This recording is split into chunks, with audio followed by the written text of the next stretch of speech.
If you wanted to learn more about the history of the Earth and other rocky planets in the solar system, where would you look? For years, scientists have turned to one of the solar system's most common features, impact craters. Left over from earlier periods of our planet's history, these sometimes giant holes in the surface can teach us about the Earth based on how they've changed over time. However, since even the newest impact craters on the Earth have changed due to wind, rain, snow, and even lakes filling them, we need to compare them to a fresh crater that still looks like it did when it was first created. So where exactly can scientists find a crater like this? Certainly not on Earth, but there's one on the Moon that's just about perfect. The Linné Crater, a small impact crater located in the western Mare Serenitatis, is extremely young, and scientists have always thought that it might be a great example to use to compare with other craters.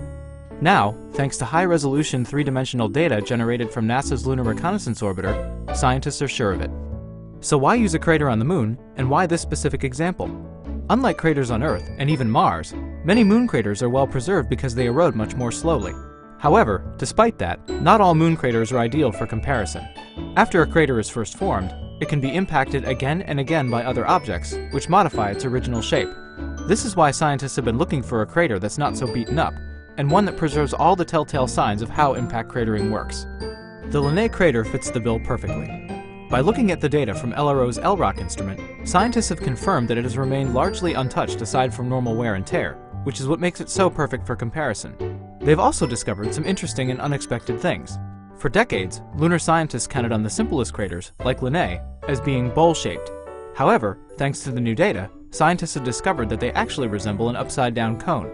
This, along with other findings, sheds new light not only on Linné Crater, but also on the evolution of similar craters on the Earth, Moon, and other planets, allowing us to get a better picture of our own history. In fact, the simple shape of Linné, and the way large boulders are strewn around its rim, are the basic tools of forensic geology that allow scientists to understand how craters start out on the Earth and Mars before water and wind wear them away. Without craters like Linné on the Moon, we wouldn't know how landforms evolve over time in the presence of weather, climate change, and other factors. And all by looking at what initially appears to be just another hole in the ground.